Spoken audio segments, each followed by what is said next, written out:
अस्सलामुअलैकुम and a very good morning. जागो लाहौर में आप सबको खुशामदीद कहते हैं। हंसती मुस्कुराती खूबसूरत सी सुबह के साथ मैं हूं मुनीब आसिफ। इस उम्मीद के साथ कि आप लोग जहां कहीं भी होंगे खैरियत से होंगे। तो जनाब आज कुछ बात मैंने करनी है हमारे मसाइल के हवाले से, यानी कि पाकिस्तानी मुआशरे में औरतों के मसाइल के हवाले से आज हमारा मौजू है। और ये हमारे मुआशरती और समाजी हक़ाइक़ से बहुत ज़्यादा जुड़ा हुआ है। एक बड़ा मशहूर लफ्ज़ है जो आप लोगों ने भी बहुत ज़्यादा सुना होगा, जिसको फेमिनिज़म कहा जाता है। हर जगह इसका ज़िक्र किया जा रहा होता है, जिसे अमूमन मनफी मायनों में लिया जाता है। हालांकि इसका मतलब ख़वातीन के हकूक़ की बात करना होती है। और ये एक तहरीक है जिसने दुनिया भर में ख़वातीन के हकूक़ की बात भी की है और ख़वातीन को बहुत से मसाइल से निकाला भी है। लेकिन उन चंद सालों में पाकिस्तान में ये तहरीक कुछ मुतनाज़े मसाइल का शिकार हो चुकी है, जिनकी वजह से फेमिनिज़म की साख बहुत ज़्यादा मुतासिर हुई है। इसी वजह से जेंडर इक्वलिटी यानी कि सिनफ़ी मसावात के नज़रिए पर भी सवालात खड़े होना शुरू हो गए हैं।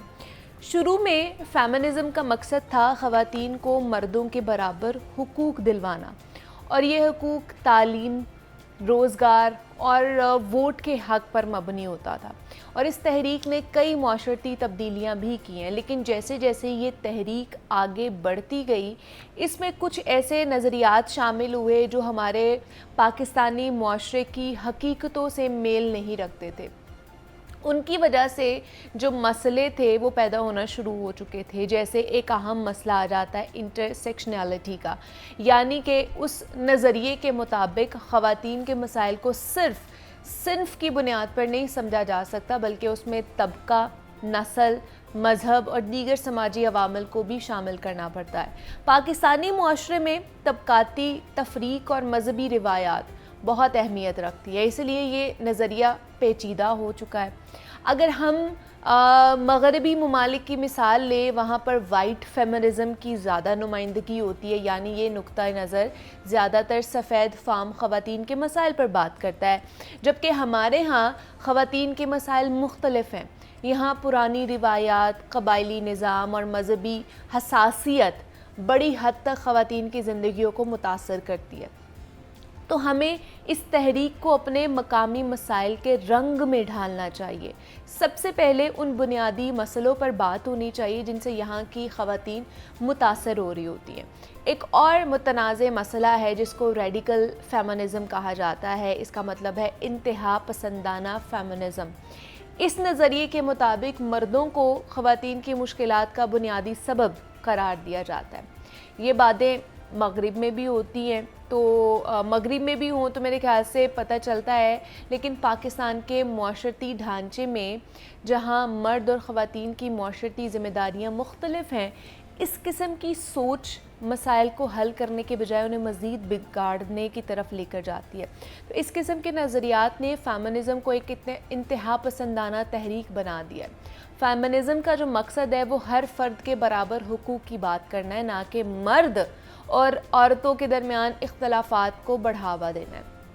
हमें इस बात का ख्याल रखना होगा कि फ़ेमिनिज़म को पाकिस्तानी मुआशरे में इस तरह आगे बढ़ाया जाए कि जो ख़वातीन हैं और मर्द हैं उनके दरमियान मज़ीद खलीज पैदा मत करें। और मेरा आज का जो पैगाम है वो भी उन तमाम पढ़े लिखे नौजवानों के लिए है जो इसका मकसद समझने से कासिर हैं, जो औरत के हक़ के लिए आवाज़ तो बनना चाहते हैं लेकिन अपनी कम इल्मी की वजह से उल्टा उन्हें नुकसान पहुंचा रहे होते हैं। तो ज़रूरी बात यह है कि पहले ख़ुद अपने नज़रियात को पुख्ता करें और फिर अपने घर वालों को, अपने बड़ों और अपने छोटों को उसकी तालीम दें। आहिस्ता आहिस्ता वो तमाम बातें हमारे मुआशरे में आम करें जो हमारी रिवायात और हमारे मज़हब से डायरेक्ट मुतज़ाद ना हों। इन तब्दीलियों पर बात करें जिन्हें हमारा मुआशरा कबूल कर सकता हो या जो आज हमारी ज़रूरत बनती जा रही है। यानी हमें पाकिस्तानी मुआशरती हक़ाइक़ को मद्देनज़र रखते हुए फेमिनिज़म की तहरीक को आगे बढ़ाना होगा, ना कि उसे मगरबी ममालिक का एक प्रोपेगेंडा बनाकर। हमें उसे एक पॉजिटिव और तामीरी रुख देना होगा ताकि हम इंसाफ की इस जिद्दोजहद को यकीनी मायनों में कामयाब बना सके, सक्सेसफुल कर सके। तो इसलिए ये मत समझें कि अगर फेमिनिज़म की कहीं बात हो रही होती है या कहीं इस चीज़ का ज़िक्र होता है या कोई तहरीक चलती है, हाँ अलबत्ता आज के दौर में या जिस तरह की तहरीक यहाँ पर चल रही होती है उसको थोड़ा सा अलग रंग दे दिया गया है, अलग ढंग दे दिया गया है, जो कि बिल्कुल गलत है। फेमिनिज़म का मतलब ये नहीं है कि आप मर्दों को कमतर समझें और अपने आप को बुलंद समझने की कोशिश करें। फेमिनिज़म का मतलब है बराबरी के हुकूक, या फिर औरतों के जो हुकूक है जिनको पसपा किया जाता है, जिनको कह लें कि ख़त्म कर दिया जाता है, ऐसे भी आज भी ऐसे इलाके, ऐसे ममालिक मौजूद हैं, उनके लिए ये फेमिनिज़म का लफ्ज़ इस्तेमाल होता है, ना कि ख़ुद को बरतर दिखाने के हवाले से और किसी को कमतर दिखाने के हवाले से इसको यूज़ किया जाता है। तो किसी भी चीज़ के हवाले से तहरीक चलाएं, लेकिन उससे पहले थोड़ी बहुत उसके ऊपर रिसर्च कर लें, उसकी हिस्ट्री के बारे में देख लें कि ये आया कहाँ से और इसका मकसद क्या था बात करने का, ये इस लफ्ज़ का मायने क्या था। तो ये था आज का हमारा पैगाम। अभी हम प्रोग्राम में आगे बढ़ते हैं और आज हम बात करते हैं सेहत के मुतालिक कि जनाब फितरत से इंसान जितना जुड़ा हुआ होता है ना, वो उतना खुशहाल और सेहतमंद ज़िंदगी भी गुजारता है। कुदरती चीज़ें ग़िज़ाइयत से भरपूर और बहुत सी बीमारियों का हल रखती है। फितरत की दौलत और बेशबहा ख़जानों से भरपूर शहद हमारी सेहत के लिए बहुत ज़्यादा मुफीद है। शहद हमारी आँखों, हमारे निज़ाम हाज़मा, खांसी, खून और इन्फेक्शंस के ख़िलाफ़ एक मौसर दवा भी है। शहद ऐसी चीज़ है कि इसमें ना फ़ैट्स मौजूद हैं और ना ही दूसरे नुकसानात अनासर मौजूद हैं। लिहाजा शहद का इस्तेमाल हमारी रोज़मर्रा की ज़िंदगी में बहुत सारी चीज़ें बदल सकता है, मगर बदकिस्मती से आजकल नकली और मिलावट शुदा शहद बेचने का रवाज भी बहुत ज़्यादा आम होता जा रहा है। तो आम शख्स के लिए अच्छे और मेयारी और खालिस शहद और जाली मिलावट शुदा शहद में फ़र्क करना कुछ थोड़ा बहुत मुश्किल होता जा रहा है, जिससे उल्टा फ़वाइद के बजाय हमारे जिस्म में नुकसानात होने लगते हैं। अच्छा और मयारी शहद हमें कैसे मिल सकता है, इसकी क्या पहचान हो सकती है और इसके क्या फ़ायदे हैं, इस पर आज हमने बात करनी है। और इस पर बात करने के लिए हमारे साथ इस वक्त स्टूडियोज़ में मौजूद हैं मेरी हम नाम ही हैं डॉक्टर मुनीबा इस वक्त हमारे साथ स्टूडियोज़ में मौजूद हैं, जो कि न्यूट्रिशनिस्ट एंड डाइटिशियन है। डॉक्टर मुनीबा, आपको वेलकम कहते हैं जागो लाहौर में। कैसी हैं आप? अल्हम्दुलिल्लाह मैं ठीक, आप सुनाएं आप कैसी हैं? मैं भी बिल्कुल ठीक ठाक। आज मुनीबा जो है ना वो इन कॉन्वर्जेशन होंगे। तो मुनीबा, सबसे पहले तो शहद के हवाले से इसमें कौन कौन सी ऐसे कॉम्पोनेंट्स, ऐसी चीज़ें मौजूद है जो हमारे लिए, हमारी सेहत के लिए बहुत अच्छी हैं? जब शहद की हम बात करते हैं, शहद बेसिकली ना हम डिफरेंट फ्लावर्स के नेक्टर से ले रहे होते हैं। अब ये एक नेचुरल स्वीटनर है, यानी कि अगर हम इसकी प्रॉपर्टीज़ की बात करें तो इसके अंदर हमारे पास एंटीऑक्सीडेंट प्रॉपर्टीज़ हैं। हमारी जो सोसाइटी है, जैसे हम लोग मूव ऑन कर रहे हैं, तो इसमें हम लोग ऐसे सोसाइटीज़ में मूव कर रहे हैं, ऐसे सन ब्लॉक्स का इस्तेमाल नहीं कर रहे हैं, हम लोग डायरेक्ट सनलाइट में जा रहे हैं, यूवी लाइट को एक्सपोज कर रहे हैं। हमारी बॉडी में टॉक्सिक लेवल बहुत ज़्यादा होने लग गया है। अच्छा। यानी कि फ्री रेडिकल जिसको हम कहते हैं वो बहुत ज़्यादा होने लग गया, और उसकी वजह से अगर हम हनी का इस्तेमाल करते हैं, हनी में एक ऐसी प्रॉपर्टी मौजूद है दैट इज़ एंटीऑक्सीडेंट। अब एंटीऑक्सीडेंट प्रॉपर्टी, जिस तरह मौसम चेंज हो रहा है, स्पेशली लोगों को एक्नी हो रही है, पिंपल्स निकल रहे हैं, नज़ला, ज़ुकाम, खांसी, ये सब के जो सोल्यूशंस हैं वो एक हनी में मौजूद हैं। यानी कि शहद का आप इस्तेमाल इसमें ईजिली कर सकते हैं, बट डिपेंड करता है कि आप उसको हर चीज़ का इस्तेमाल एक मॉडरेशन में करना चाहिए। मॉडरेशन इज़ अ की। मैं हमेशा मेरे क्लाइंट्स को कहती हूँ कि मॉडरेशन में इस्तेमाल करना है। तो एंटीऑक्सीडेंट प्रॉपर्टीज़ के साथ इसके अलावा एंटी माइक्रोबियल और स्किन, जो आजकल मौसम चेंज हो रहा है, लोगों की स्किन जो है वो ड्राई हो रही है फंगल अटैक की वजह से। सो हम जब हनी का इस्तेमाल करते हैं उसमें एंटी फंगल प्रॉपर्टीज़ होती हैं, और उससे ये होता है कि आप उसको या तो कंज्यूम कर लें, वाटर के साथ कंज्यूम कर सकते हैं, या आप उसको एलोवेरा जेल ले लें और उसमें आप उसको मिक्स करके अपने स्किन पे अप्लाई करें। आपकी स्किन ग्लो करेगी, आपकी स्किन जो ड्राई है आप उससे भी बच जाएंगे। इसके अलावा अगर आपको डिफरेंट डिसीज़ हैं, नज़ला है, ज़ुकाम है, मौसम चेंज होने के साथ अगर आपको नज़ला और ज़ुकाम हो रहा है, तो इसकी बायो अवेलेबिलिटी बढ़ाने के लिए हम हमेशा हनी को रेकमेंड करते हैं कि आप काली मिर्च, ब्लैक पेपर के साथ उसका इस्तेमाल करें। बहुत से लोग कहते हैं अगर खांसी भी हो रही है, आपको गले का इन्फेक्शन भी है, तो आप एक चम्मच के अंदर जो है कुटी हुई लाल मिर्च, काली मिर्च, लाल मिर्च नहीं, काली मिर्च और साथ हनी का इस्तेमाल करें, उससे बहुत आपको फ़र्क पड़ता है। बिल्कुल ऐसा ही है। और अगर हम काली मिर्च की बात करें तो हम उसमें थोड़ा सा अगर हल्दी का इस्तेमाल कर लेते हैं, हारमू सिर्फ काली मिर्च और हल्दी का इस्तेमाल करते हैं, तो वो भी आपके जो सोर थ्रोट हैं, जो साइनस इन्फेक्शन है, उसके लिए बहुत ज़्यादा बेनिफिशियल होता है। अच्छा, अब ये तो एक तो ये एक अच्छी चीज़ है हमारे लिए अगर हम इसका इनटेक करते हैं, इसके बहुत ज़्यादा फ़ायदे हैं हमारे। बिल्कुल। अब मसला ये आ जाता है कि हमें अब खालिस शहद कहाँ से मिले, अगर हमें मिल भी रही है बाज़ार से तो हमें नहीं पता चल रहा कि ये खालिस है या इसमें कोई मिलावट हुई हुई है, तो उसकी कोई निशानियाँ हैं जिससे हमें पता चल जाए कि ये खालिस है या नहीं है? अच्छा, सबसे पहले तो ना खालिस शहद, हम जिस तरह शहद की मक्खियों के छत्ते से निकाल रहे हैं शहद को, ठीक है। अब एक होता है खालिस शहद और एक वो शहद है जो कि हम खुद से उसमें डिफरेंट चीज़ें जो है ऐड कर रहे होते हैं, प्रिजर्वेटिव्स ऐड कर रहे हैं, एडिड शुगर्स कर रहे हैं उसके अंदर, जिसको हम पैस्चराइज हनी का नाम देते हैं। अब जब प्योर हनी खालिस शहद है, उसकी पहचान सबसे इफेक्टिव वे जो होता है वो हम पहले लैब टेस्ट में मूव करवाते हैं। अगर हम घरों में बात करें, घरों में भी हम इजीली लैब टेस्ट के अलावा हम हनी का इस्तेमाल चेक कर सकते हैं। सबसे इफेक्टिव वे जो है जब हम शहद का चेक कर सकते हैं कि वो प्योर है या नहीं, उसके लिए हम एक पानी के गिलास लेते हैं, उसके अंदर हम शहद डालते हैं। अच्छा। अब अगर हम शहद डाल रहे हैं और हम देखें कि शहद जो है वो पानी के जो गिलास है उसके नीचे सेटल हो रहा है, इट मीन्स कि वो प्योर है। अच्छा, क्योंकि वो मतलब अगर वो नीचे उसकी सतह पे बैठ जाएगा तो वो प्योर है। वो प्योर है। और अगर वो आप जब डाल रहे हैं और आप देख रहे हैं कि ये ग्लास है, उसके अंदर वो मिक्स हो रहा है, कहीं ना कहीं डिसॉल्व हो रहा है, इट मीन्स कि वो प्योर नहीं है। बट आफ्टर ड्रिंकिंग उसका क्राइटेरिया चेंज हो जाता है, यानी कि जब आपने पानी पी लिया तो उसके बाद अगर पानी ग्लास के नीचे नहीं है, इट मीन्स कि वो प्योर है।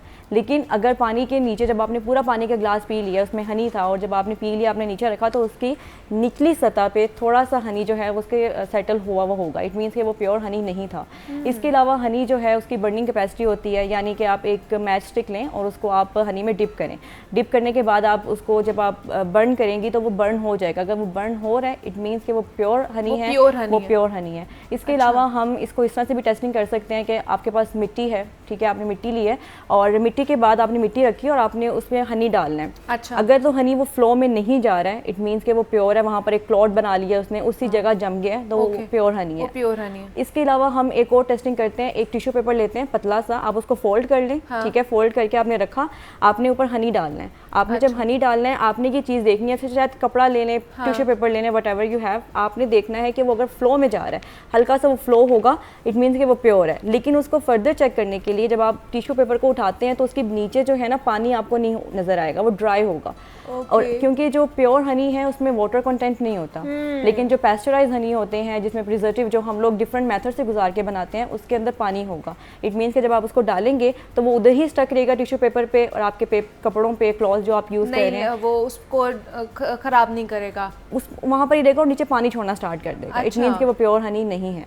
तो आप ये टेस्टिंग जो है इजीली घर में बैठ के चेक कर सकते हैं कि जो आपका हनी है वो प्योर है या नहीं है, प्योर है कि नहीं। और अगर आप मार्केट से लेना चाह रहे हैं तो मार्केट में आप इस तरह से कर सकते हैं कि हमारे पास ना ये बड़ा एक मिथ बनी हुई है कि जो हनी जो क्रिस्टलाइज फॉर्म में, यानी कि जो जम जाता है हनी, वो फेक यानी कि प्योर नहीं है। ऐसा नहीं है। अच्छा। हनी की एक नेचुरल अपनी एबिलिटी है कि वो क्रिस्टलाइज हो जाता है, इट मीन्स कि वो जम जाता है। अच्छा। हनी आपने ले लिया, हनी शहद की मक्खियों के छत्ते से जब आप हनी ले लेते हैं तो उसके बाद वो जो हनी है वो कुछ टाइम, कुछ महीने, कुछ सालों में उसमें क्रिस्टल्स बनना स्टार्ट हो जाते हैं, वो जमने लग जाता है। अच्छा। अब वो जो क्रिस्टल्स हैं, वो जो पार्टिकल्स हैं, वो क्यों बनते हैं? वो इसलिए बनते हैं ताकि हनी अपने आप को सेव कर रहा है, यानी कि हनी एक्सपायर नहीं हो रहा।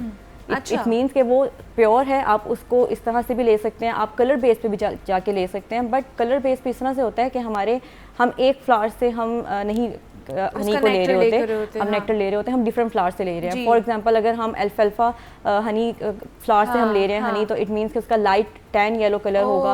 सो अगर आप ऑरेंज, हाँ, कभी-कभी हमें बहुत ब्राउन सा हनी डार्किश भी होता है, कोई डार्किश, कोई लाइट, कोई बड़ा वाइटिश कलर का भी, पेल येलो कलर का भी होता है। सो इट डिपेंड्स कि आप कौन से फ्लावर से हम लोग उसको जो है वो कंज्यूम ले रहे हैं और उसको यूटिलाइज कर रहे हैं। और अगर हमारे घर में अब हम खुद तो जाके नहीं मक्खियों के छत्ते से लेकर आ सकते हैं, हम लोग तो वही इस्तेमाल करते हैं जो हमें बाहर से पैकेज फॉर्म में मिल रहा होता है। ठीक है, अब वो अगर हम घर लेकर आ गए, अब हम उसको यूज़ कर रहे हैं, अब उसको हम कितनी देर तक यूज़ कर सकते हैं? महीना, 2 महीने, 3 महीने, कितनी देर तक उस हनी को यूज़ कर सकते हैं? उसकी कोई एक्सपायरी डेट भी होती है हनी के एक्सपायर होने की या नहीं? डिपेंड करता है कि आपने हनी लिया कौन सा है। मार्केट्स में आप जाए, सुपर मार्केट्स में अवेलेबल हैं हनी, प्योर हनी के नेम से, ऑर्गेनिक हनी के नेम से और नेचुरल हनी के नेम से। लेकिन मैं हमेशा रिकमेंड करती हूँ कि स्पेसिफिकली जिस पे रॉ हनी लिखा हुआ है ना, इट मीन्स कि वो प्योर हनी है, आप वो यूज़ करें। वो एक्सपायर नहीं होता, क्योंकि वो with the passage of time वो क्रिस्टल्स बन जाएंगे, वो जम जाएगा और आप उसको ईजिली स्कूप के साथ उसको यूज़ कर सकते हैं। बट अगर आप ले रहे हैं, अगर आपने उसको इस तरह से चेक करना है कि अगर घर में आपने ले आए हैं, आपको नहीं पहचान हुई, रॉ नहीं था, प्योर था, आपने ले लिया, एंड जब आप उसको घर लेकर आएंगे तो आपने चेक करना है कि आप जब उसको ओपन करेंगे, उसको सील आउट करेंगे, अगर उसमें से एक स्मेल आएगी अजीब सी, ठीक है, जब आप उसको टेस्ट करेंगे तो स्वीट एंड टेस्ट होगा। अगर तो वो प्योर है तो प्रॉपर आपको स्वीट टेस्ट मिलेगा, अगर वो प्योर नहीं है तो आपको चीनी, शक्कर जैसा जो बीच में टेस्ट होता है ना, वो मिलेगा। तो आप वहाँ से भी अंदाज़ा लगा सकते हैं कि अगर वो शक्कर चीनी का टेस्ट है, इट मीन्स कि वो प्योर नहीं है, तो उसकी एक्सपायरी डेट नीचे मेंशन होगी साथ। ठीक है। अच्छा, अब जैसे आपने बताया कि ऑर्गेनिक मिलता है, प्योर मिलता है, रॉ मिलता है और नेचुरल मिलता है, अब इन सब में फ़र्क क्या है? इन सब में फ़र्क ये है कि जिस तरह हम बात करते हैं ऑर्गेनिक की, अब हर मार्केट में जो मार्केट्स में ब्रांड्स हैं, उनके अपने अपने क्राइटेरिया पे वो उसको तैयार कर रहे होते हैं। कुछ उसमें शुगर्स ऐड कर रहे होते हैं, कुछ उसको इस तरह से तैयार कर रहे होते हैं कि उसको डिफरेंट प्रोसेस से गुजारते हैं। जो हमारे पास प्योर हनी होता है ना, उसको जस्ट एक प्रोसेस से गुजारा जाता है, दैट इज़ फिल्ट्रेशन। क्योंकि आप उसको वहाँ से निकालने, कोई डैब्रेस, कोई पार्टिकल ना रह जाए, तो आप सिंपल एक प्रोसेस फिल्ट्रेशन से गुजारते हैं। लेकिन जो प्योर, जो ऑर्गेनिक हनी होगा, जो नेम ऑर्गेनिक होगा बट उसमें एडिड शुगर्स होंगी, अच्छा, उसमें शुगर भी डाली जाती है, शुगर ऐड की जाती है, वो आर्टिफिशियल शुगर है। और आर्टिफिशियल शुगर जब आप ज़्यादा कंज्यूम कर लेते हैं तो वो आपके लिए एक्नी तभी आपको बन रही है, वो आपको एक्नी का, आप एक्नी ट्रीट करने के लिए लेके आए थे, उल्टा आपको एक्नी होना स्टार्ट हो गई है। सो इट्स बेटर कि आप उसके पहले सारे फैक्ट्स पढ़ लें, ऊपर क्या लिखा हुआ है। समटाइम्स नो एडिड शुगर है लेकिन उसके अंदर शुगर ऐड होती है, सो इट्स प्रोबेबली कि आप उसको चेक कर लें कि उसमें वो रॉ या प्योर हनी है या नहीं। प्योर हनी है कि नहीं। काफ़ी जो निशानियां हैं वो डॉक्टर मुनीबा ने हम लोगों को बता दी हैं कि आपने किस तरह अपने हनी को चेक करना है जब आप घर लेकर आएंगे कि वो प्योर है या नहीं है। अच्छा, दूसरा मुझे बताएं कि डेली हम लोग हनी का कितना इस्तेमाल कर सकते हैं डेली, अगर हमने करना है तो? अच्छा, इसका ना क्राइटेरिया चेंज है। फॉर एग्जांपल अगर मैं मर्दों में बात करूं तो चेंज है। अकॉर्डिंग टू अमेरिकन एसोसिएशन, जो फीमेल में है उसका क्राइटेरिया है कि आप 100 ग्राम्स, यानी ये 100 ग्राम्स नहीं, आप 2 टेबलस्पून कंज्यूम कर सकते हैं। और जो मर्द हजरात हैं वो 3 टेबलस्पून का इस्तेमाल कर सकते हैं। जनरली हम बात करते हैं कि अगर मैं 1 टेबलस्पून की बात करूं हमारे पास हनी की, तो उसमें 60 से 61 कैलोरीज होती हैं। क्योंकि हनी खुद एक शुगर मटीरियल है, कार्बोहाइड्रेट मटीरियल है, लेकिन हमें ये इसलिए हम ज़्यादा इसको प्रेफर करते हैं क्योंकि हमें बहुत ज़्यादा मेडिसिनल प्रॉपर्टीज़ भी प्रोवाइड कर रहे हैं। हमारे बहुत ज़्यादा डिसीज़ को कंट्रोल कर रहे हैं। हमारे हेल्दी सेल्स जो डैमेज हो रहे होते हैं, ऑटोइम्यून सिस्टम में चले जाते हैं, डैमेज हो रहे होते हैं, तो उसको भी प्रिवेंट करता है। सो इट्स बेटर कि हम अगर 1 टीस्पून का इस्तेमाल कर रहे हैं, अगर मिल्क में इस्तेमाल कर रहे हैं तो उसके डिफरेंट बेनिफिट्स हैं। अच्छा। पानी में इस्तेमाल कर रहे हैं, डिफरेंट बेनिफिट्स हैं। ठीक है। गर्म पानी में इस्तेमाल करें और किस टाइम इस्तेमाल करें, उसके बेनिफिट्स भी उस टाइम के अकॉर्डिंग डिफरेंट होते हैं। ओके, तो फिर हमें बताएं कि हमें किस वक्त इसका इस्तेमाल करना चाहिए और आइडियली हमें किसके साथ इसका इस्तेमाल करना चाहिए। बहुत से लोग मिल्क में इस्तेमाल करते हैं, बहुत से लोग गर्म पानी सुबह सुबह उठ के उसमें हनी डाल के पीते हैं, कुछ लोग वैसे भी जो रूम टेम्परेचर वाटर होता है उसमें पीते हैं। तो आइडियली किसके साथ पीना चाहिए और कब पीना चाहिए हमें? Depend on the impact of body. आपकी बॉडी पे इसका इम्पैक्ट डिफरेंट है, वार्म वाटर के साथ डिफरेंट है। अगर आपका एम है कि आपने वेट लॉस करना है, then you can consume in warm water, आप कंज्यूम कर सकते हैं, लेकिन आपने हार्मो कंज्यूम कर सकते हैं। बट द थिंग इज़ कि ये एक प्रॉपर मैजिकल ड्रिंक नहीं है कि आप कैलोरी पूरी ले, आप हर चीज़ जंक फूड खा रहे हैं और आप कहें कि मेरा वेट लॉस हो जाएगा, इससे वो नहीं होता। ठीक है, आप वार्म वाटर में ले। वार्म वाटर भी इस तरह कि हम क्या करते हैं, घरों में पानी उबाला, गर्म पानी में हमने हनी डाला और मिक्स करके पी लिया, वो आपकी बॉडी में पॉइजन क्रिएट कर देता है। क्योंकि उसके अंदर एक ऐसा एंजाइम होता है और एक हार्मोन होता है HMF, जो कि कार्सिनोजेनिक होता है, कैंसर कॉजिंग एजेंट्स जो आपकी बॉडी में प्रोड्यूस करना स्टार्ट कर देता है।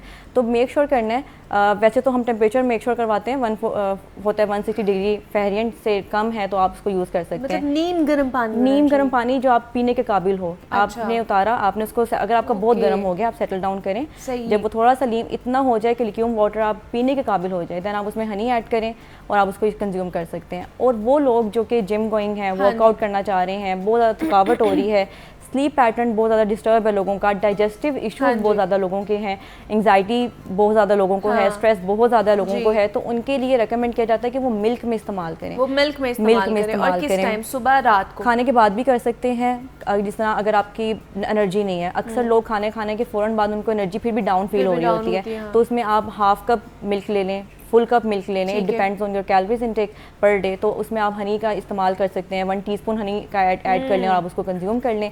अगर आप जिम गोइंग हैं तो pre workout is better, post workout is also better, आप उसमें भी इस्तेमाल कर सकते हैं, क्योंकि एक स्टेमिना है ना, एक बूस्ट कर रहा है, आपको एनर्जी प्रोवाइड कर रहा है, तो आप उसमें भी इस्तेमाल कर सकते हैं। इस्तेमाल कर सकते हैं और नींद, जिनकी नींद पूरी नहीं हो रही जी, है, जी। वो रात के टाइम दूध का इस्तेमाल कर सकते हैं विद हनी। विद हनी। उसमें है। ये होता है कि हनी में ट्रिप्टोफैन है जो कि आपके स्ट्रेस लेवल को और आपके जो माइंड है उसको रिलैक्स करता है, आपके ब्रेन को मैसेज भेज देगा भाई अब रिलैक्स करें और इस बंदे को सुलाने का टाइम हो गया, तो वो हो चुका है। क्या बात है, मतलब हनी इतना कह ले कि पावरफुल उसके अंदर प्रॉपर्टीज़ हैं कि वो मुख्तलिफ बीमारियों के लिए बहुत ज़्यादा मुफीद साबित हो सकता है। तो आज हमने आपको ख़ास तौर पर शहद के बारे में बताया कि वो किस तरह खालिस आप उसको इनटेक कर सकते हैं, क्या क्या निशानियाँ उसकी हो सकती हैं, कब करना है उसका इंटेक, कब नहीं करना, उसके हवाले से भी हमने डिटेल में गुफ्तगू की है। हमारे साथ डॉक्टर मुनीबा मौजूद थी स्टूडियो में। Doctor Muniba, thank you so much for coming here. यहाँ पे लेते हैं एक ब्रेक, मिलते हैं इस ब्रेक के बाद।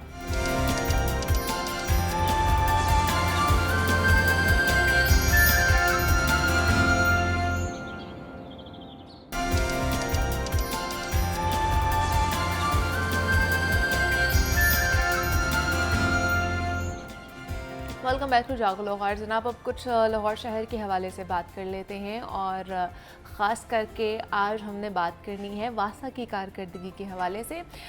बहुत सारे शोज़ हमने किए हैं जिसमें हम लोग वासा के किसी न किसी नुमाइंदे को मदऊ भी करते थे, इनविटेशन भी देते थे, लेकिन अनफॉर्चुनेटली कोई नहीं आता था अपना मौक़िफ़ पेश करने के हवाले से। लेकिन आज वासा की तरफ से गेस्ट आ चुके हैं जो कि वासा के हवाले से, उनके मंसूबों के हवाले से, उनकी कारकर्दगी के हवाले से आज हमें बताएंगे बेहतर तरीके से कि वो वासा आने वाले दिनों में किस तरह चीज़ों को लेकर चलेगा।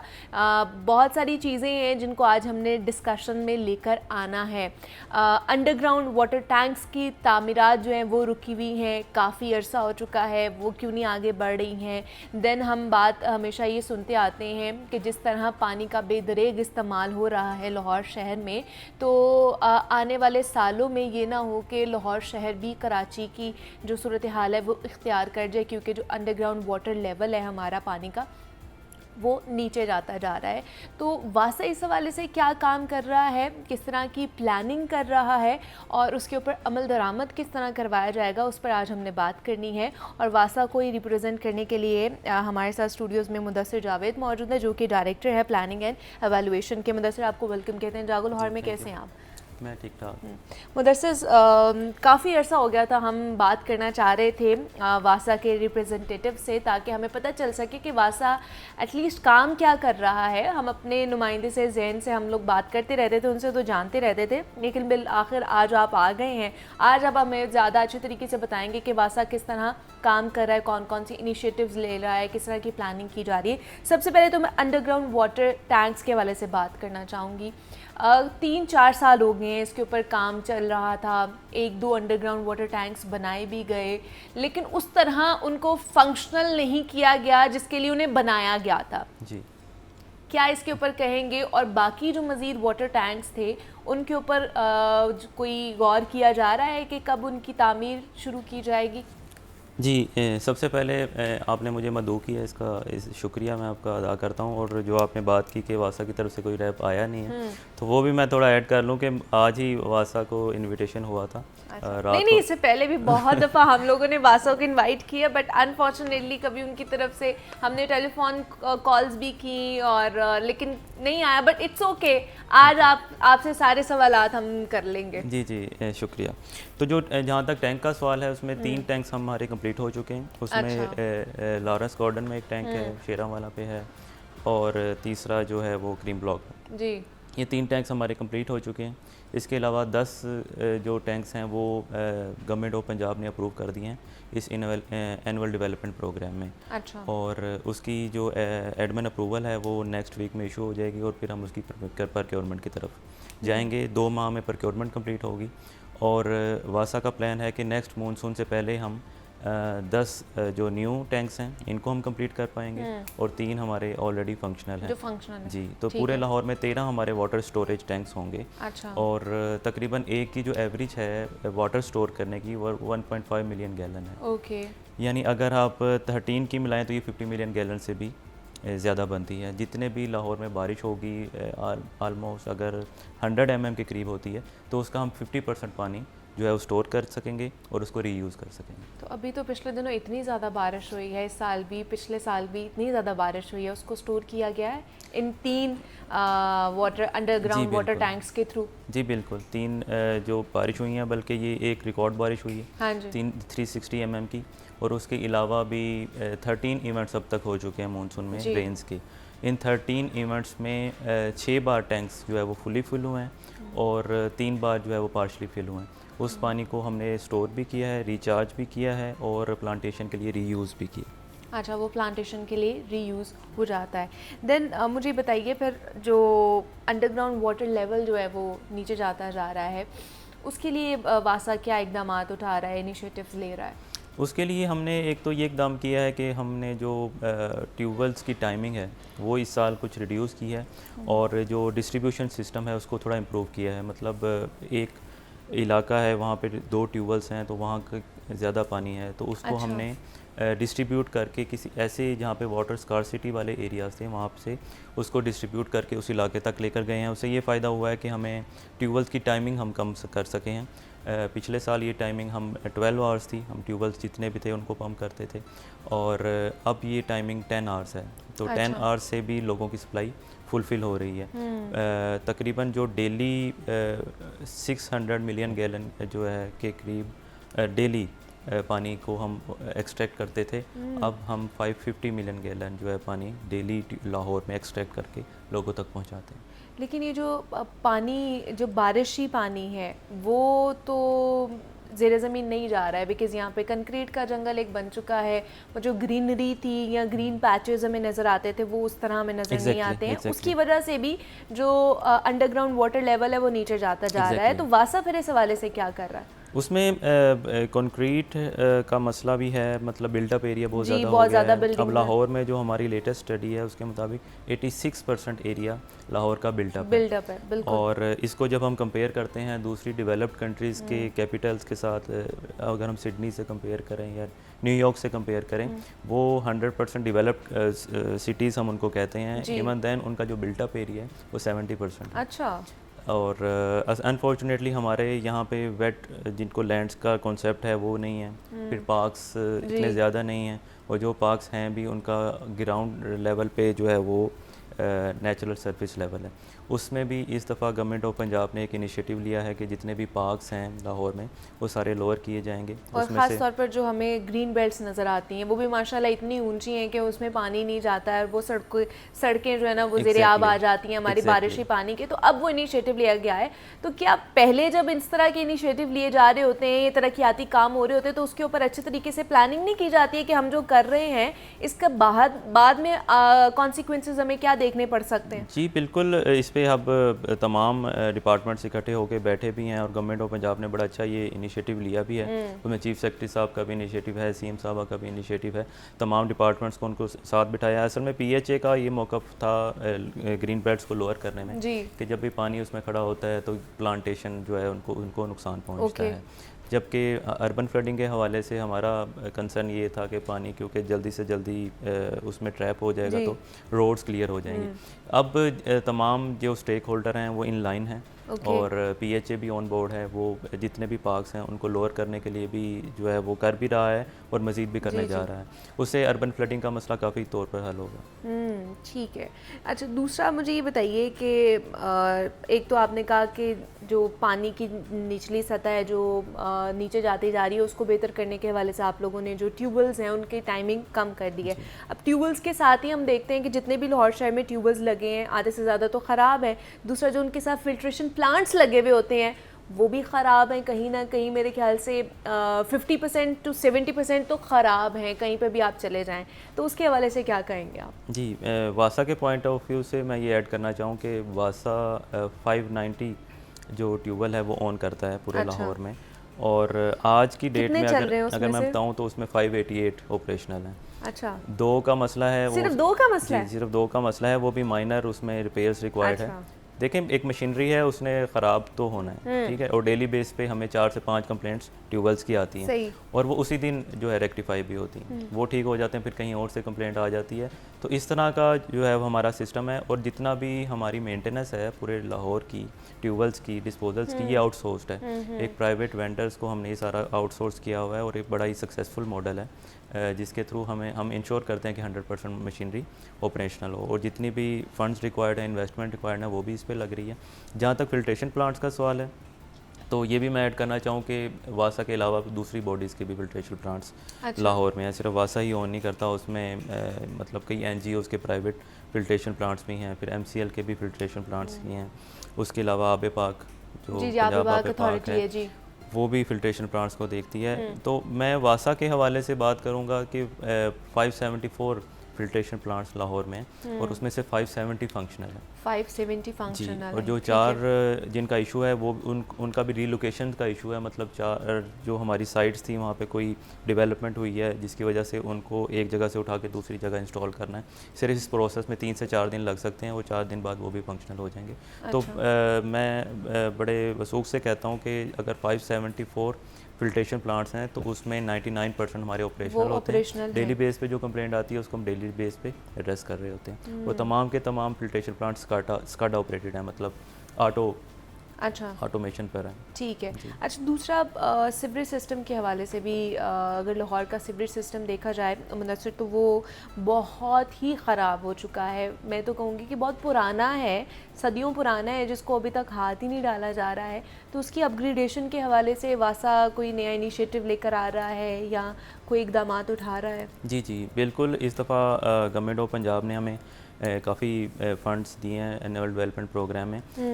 लाहौर में 25 ट्रंक सीवर, जो बड़े साइज़ का सीवर होता है, उसको हाईलाइट किया गया था जब CM साहब आई थी।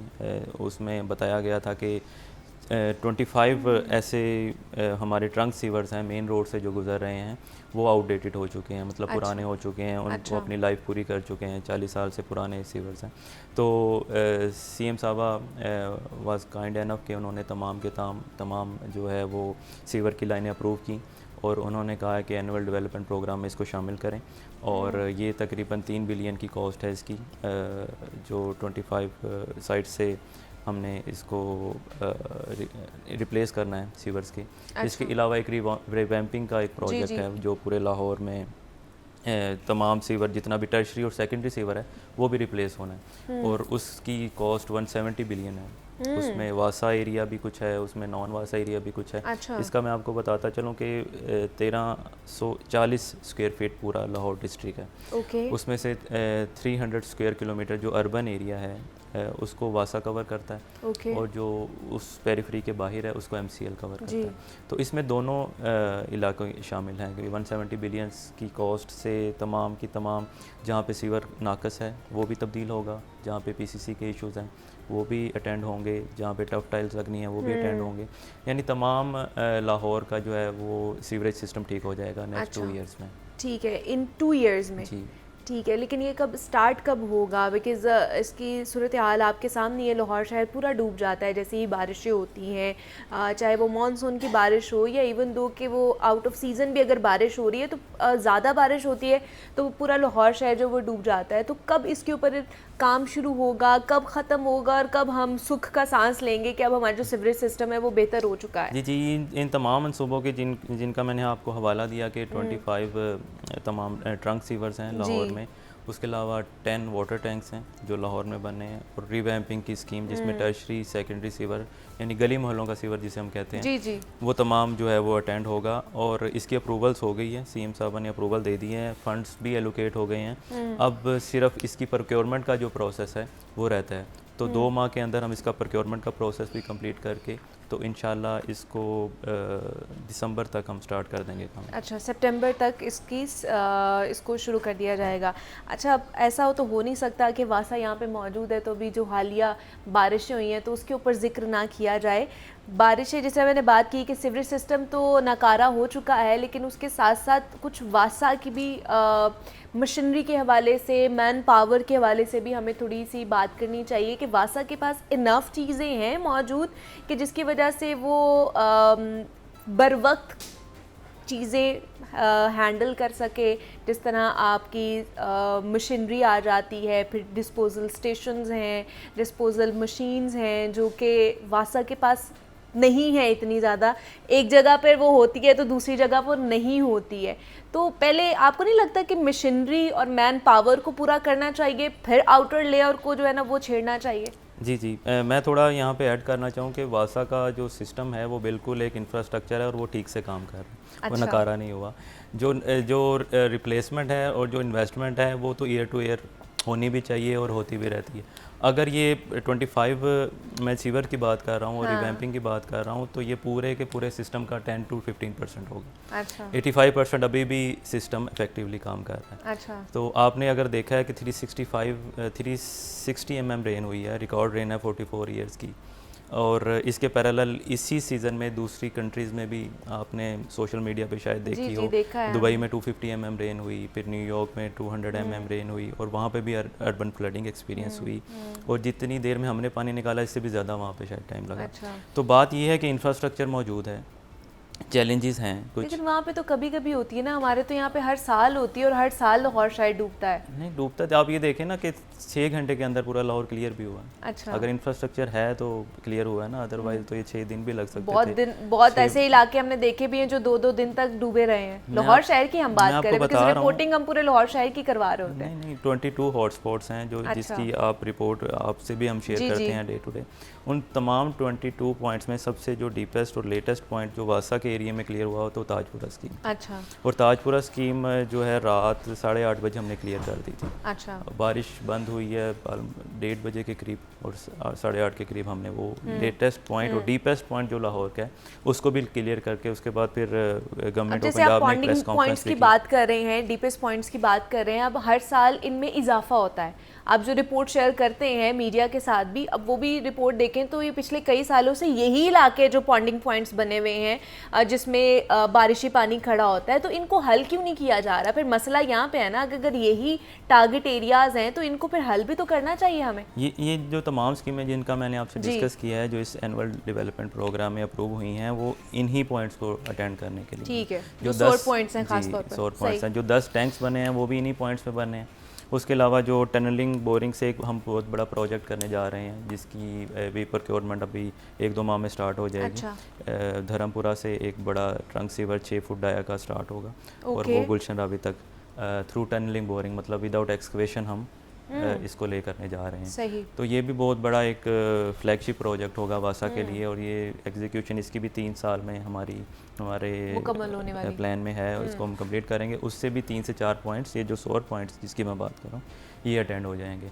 यानी 22 पॉइंट्स में से तकरीबन ऑलमोस्ट तमाम पॉइंट्स अगले 2 साल में अटेंड हो जाएंगे, और अगली बारिशों में आप देखेंगे कि मज़ीद इम्प्रूवमेंट होगी अर्बन फ्लडिंग के हवाले से। चलें, दैट्स गुड। अच्छा लगा वासा का मौक़िफ़ सुन के, और वासा किस हवाले से इन फ्यूचर प्लानिंग कर रहा है और किस तरह बेहतरी लाने की कोशिश कर रहा है इंफ्रास्ट्रक्चर में भी और बाकी चीज़ों में भी। मुदस्सिर जावेद हमारे साथ मौजूद हैं। Mudassir, thank you so much for coming here. यहाँ पे लेते हैं ब्रेक, मिलते हैं इस ब्रेक के बाद।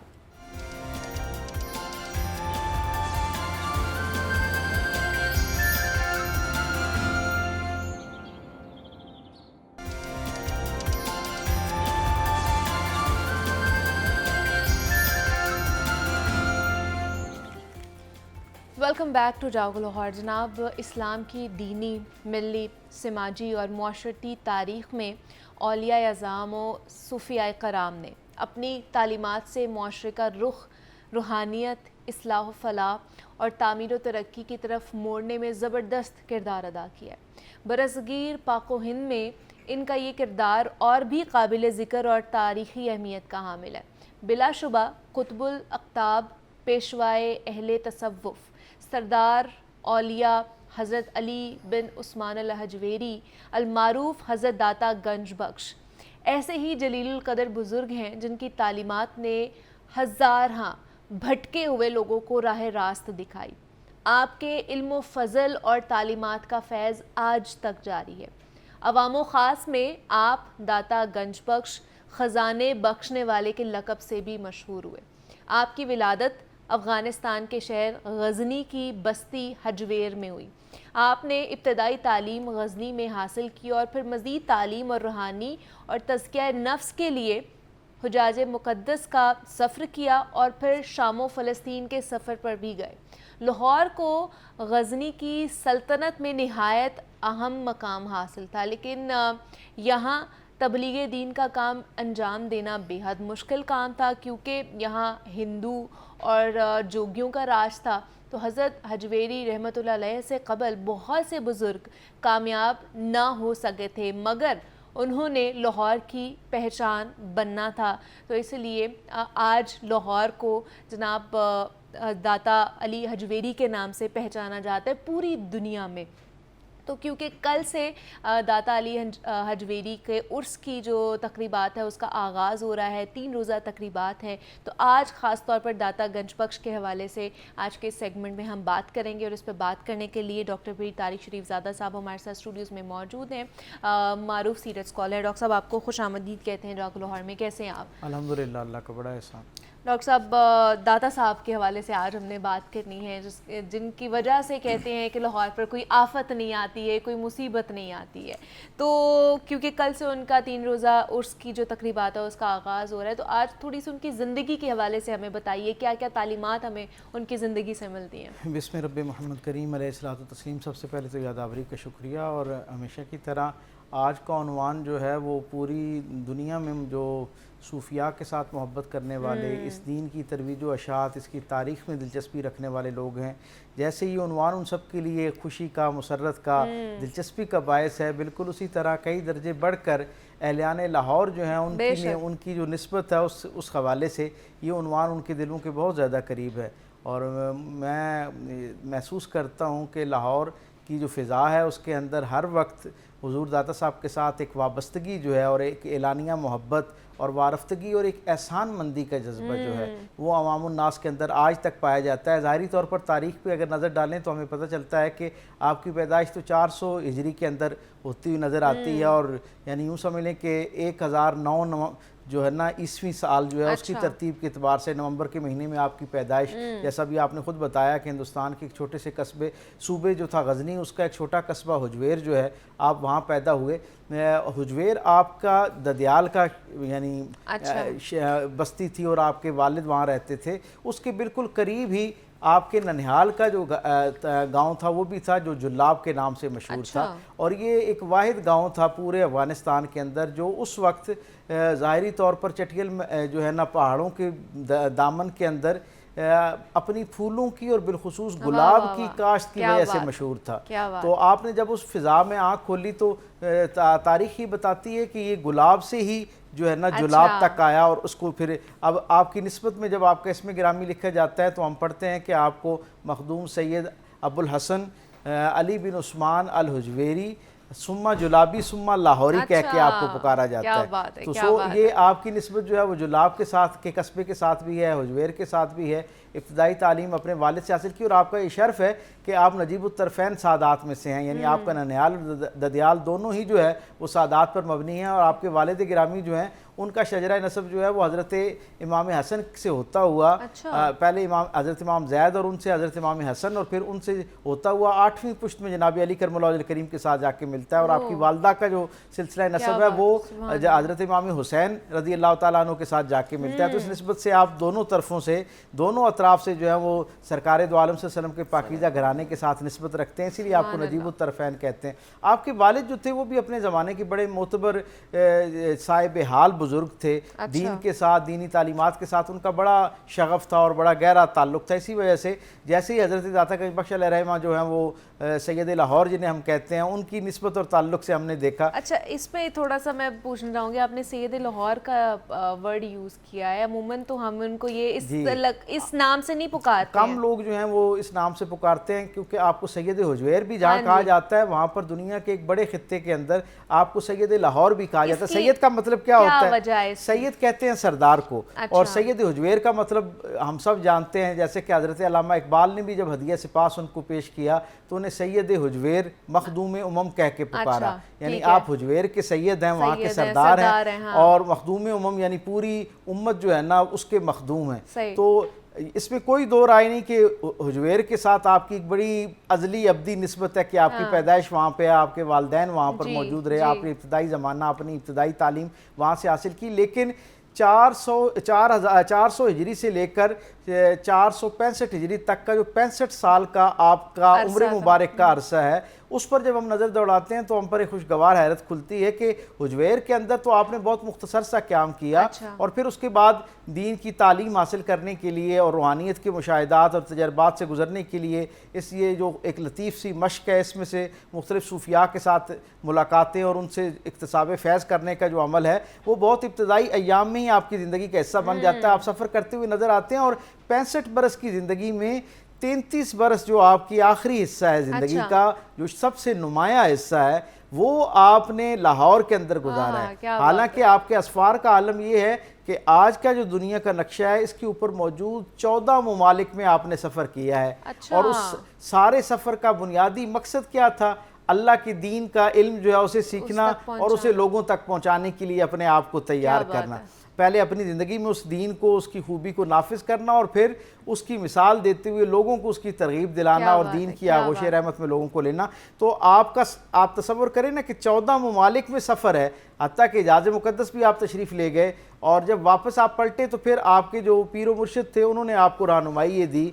और एक रिवायत के मुताबिक सरकार दो आलम सल्लल्लाहु अलैहि वसल्लम की तरफ से ये बशारत और रहनुमाई आपको मिली थी कि आप के लिए जो इलाका जहाँ पर आपका इंतखाब किया गया है वो ये शहर लाहौर है, जहाँ के रहने वालों को अल्लाह और अल्लाह के रसूल के साथ जोड़ने का पसंदीदा फरीज़ा जो है वो आपने सर अंजाम देना है। रिवायात ये बताती हैं कि जब आपके पीर मुर्शिद ने आपको, सैयद अबुल फजल खुतली रहमतुल्लाह ताला अलैह ने जब आपको ये फरीज़ा सौंपा तो आपने फ़ौरन आमादगी ज़ाहिर की और साथ ही ये कहा कि मैं जाने को तैयार हूँ, लेकिन वहाँ तो मेरे एक और पीर भाई आपके पहले से एक तरबियत याफ्ता खलीफा जो है वो वहाँ पे मौजूद हैं। तो आपने कहा कि अल्लाह ने जितनी देर तक अपने एक बंदे से काम लेना होता है वो उससे लेता है, और फिर जब दूसरी की जिम्मेदारी आ जाती है तो ये जिम्मेदारी दूसरे को खुशअस्लूबी के साथ जो है वो पहुँचा दी जाती है और उसे संभालना होती है।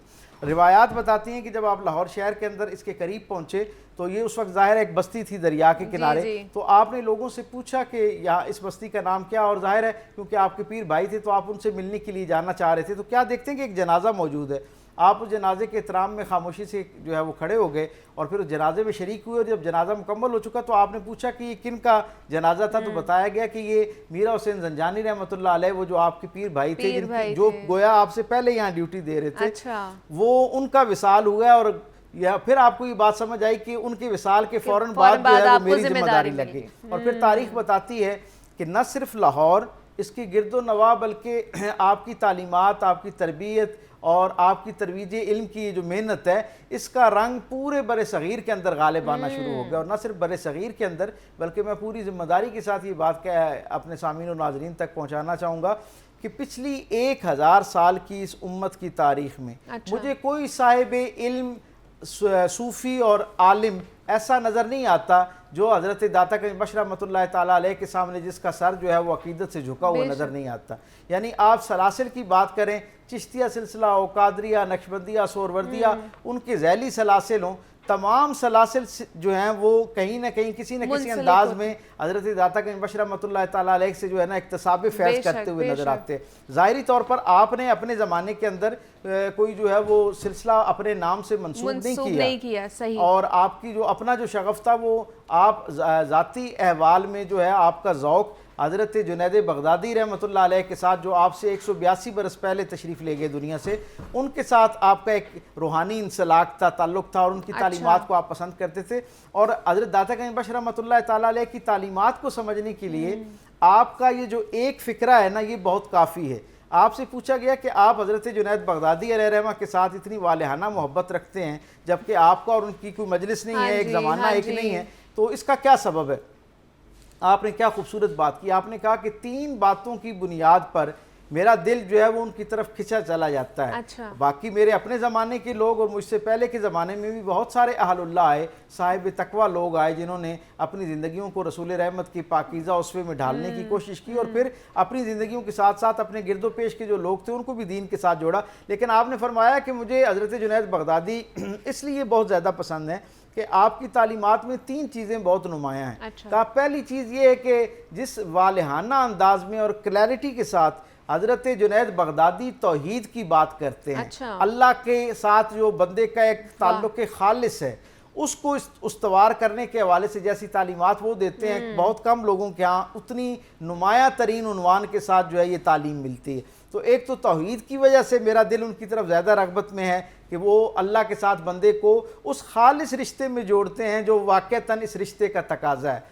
कहा दूसरा सबब यह है कि हज़रत जुनैद बगदादी की तालीमात में सरकार दो आलम सल्लल्लाहु अलैहि वसल्लम और आपके खानवादे, आपके अहले बैत के साथ मोहब्बत का एक बड़ा वालिहाना ताल्लुक़ है। और न सिर्फ सरकार दो आलम के अहले बैत के साथ बल्कि आपके पाकीज़ा असहाब का तस्करा जो है वो भी हज़रत जुनैद बगदादी के यहाँ बड़ा वालिहाना अंदाज में मिलता है। तो ये जो खूबसूरत तवाज़न है और रसूलुल्लाह सल्लल्लाहु अलैहि वसल्लम और आपकी सारी निस्बतों का एहतराम जैसा आपके यहाँ पाया जाता है, मेरे नज़दीक में या मेरे मुताले में कम लोग ऐसे हैं जिनके यहाँ ये बात पाई जाती है। और तीसरी बात उन्होंने कहा कि हज़रत जुनैद बगदादी की तीसरी बात जो मुझे मेरे दिल को उनके बहुत करीब करती है, उसका सबब ये है, वो बात और वो उनका फरमान या उनकी जो एक दिलचस्पी है, ज़ौक़ है, वो ये है कि उनके यहाँ अल्लाह की तरफ जो सफ़र है बंदे का, रूहानियत का जो सफ़र है, उसका खालिस मेरिट और बुनियाद जो है वो रसूलुल्लाह सल्लल्लाहु अलैहि वसल्लम की अतात है।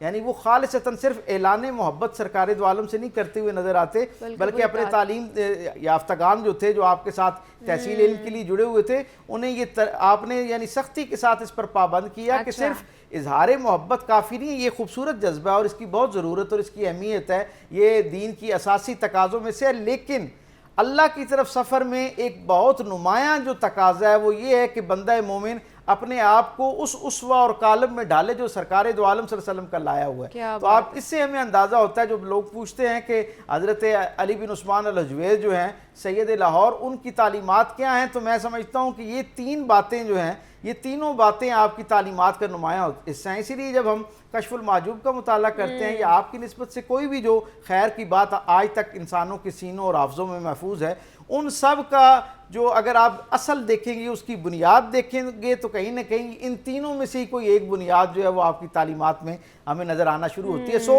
हर वो शख्स जो हज़रत दाता करीम बख्श रहमतुल्लाह ताला अलैह से इक्तिसाब फैज़ करना चाहता है, उनसे इजहार मोहब्बत करना चाहता है, अपना ताल्लुक़ कायम करना चाहता है, मैं ये एक तालिब इल्म के तौर पर ये समझ पाया हूँ कि आपसे ताल्लुक़ कायम करने का और इजहार मोहब्बत करने का, आपके हवाले से उनकी याद को मनाने का सबसे बेहतरीन तरीका ये है। ये जो इस वक्त खुशी का इजहार हो रहा है, इन सब का भी कहीं ना कहीं जवाब जो है वो मौजूद है। और जाहिर है इसकी वजह से जो नई नस्ल होती है वो उनकी तालीमात के बारे में बेहतर जान पाती है। जैसे अगर ये उर्स के अयाम ना होते तो शायद इस एहतमाम के साथ, इस खुलूस और मोहब्बत और जज्बे के साथ जिस तरह आज हम इस पर बात कर रहे हैं, शायद आम दिनों में उस तरह बात ना हो पाती। तो इन अयाम की सेलिब्रेशन का बुनियादी कॉन्सेप्ट ये हुआ करता है कि लोग उन बुजुर्गान दीन, अल्लाह वाले, अल्लाह के वो जो पसंदीदा लोग हैं, जिन्हें अल्लाह ने अपनी दोस्ती का शर्फ अता किया, जिनके तस्करे को बकाए दवाम अता की, आप देखें ना, वो उन लोगों की ज़िंदगी को जानने का मौका मिलता है। और जानने का मतलब क्या है, सिर्फ इज़हार अकीदत ना हो,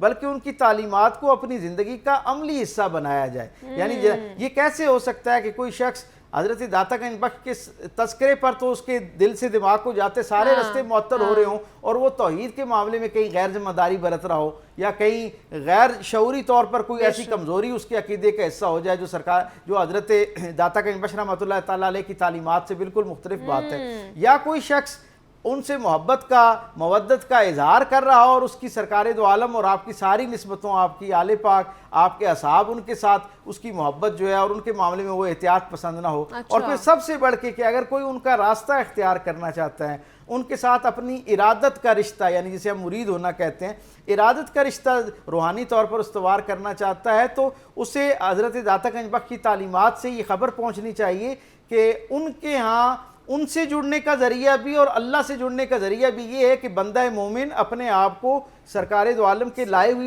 जो तालीमात का एक पूरा पैकेज है ना, उसमें अपनी ज़िंदगी को ढालने की कोशिश करे। और ये सिर्फ हज़रत दाता गंज बख्श रहमतुल्लाह अलैह का जो है पैगाम नहीं है, बल्कि सारे सूफिया की जब हम तालीमात पढ़ते हैं, सारी सूफिया की मेहनत देखते हैं, तो वो इन ही 3-4 बुनियादी जो इंसानी तकाज़े हैं उनके गिर्द घूमते हैं। एहतराम आदमियत का तसव्वुर जो है उनके यहाँ पाया जाता है, और फिर अपने गिरदो पेश के जो लोग हैं उनके हुकूक के हवाले से अपने आप को हर वक्त आमादा रखना, तैयार रखना। आप तो ज़ाहिरी तौर पर यहाँ पर एक मुसाफिर के तौर पे आए थे, लेकिन आपने थोड़े से वक्त में यहाँ के लोगों के दिल किस अंदाज में जीते कि वो मेहनत जो 4 सदियों से एक तरह की हो रही थी और वो बहुत ज़्यादा नुमाया नताइज नहीं आ रहे थे, 33 बरस के मुख्तसर से यहाँ क़याम के दौरान आपने अल्लाह के साथ लोगों के ताल्लुक़ को इतना मजबूत कर दिया कि वो आज के लम्हे तक हर लम्हा उसके अंदर बरकत हो रही है और हर लम्हा नए लोग जो हैं वो उसका हिस्सा बन रहे हैं। तो यकीनन उसमें ये जो सूफिया है उनकी तालीमात का और उनकी मेहनत का बहुत बड़ा कंट्रीब्यूशन है। और इन दिनों को मनाने का मतलब असल में यही होता है कि हम उनकी तालीमात का, उनके एहसानात का एतराफ़ करें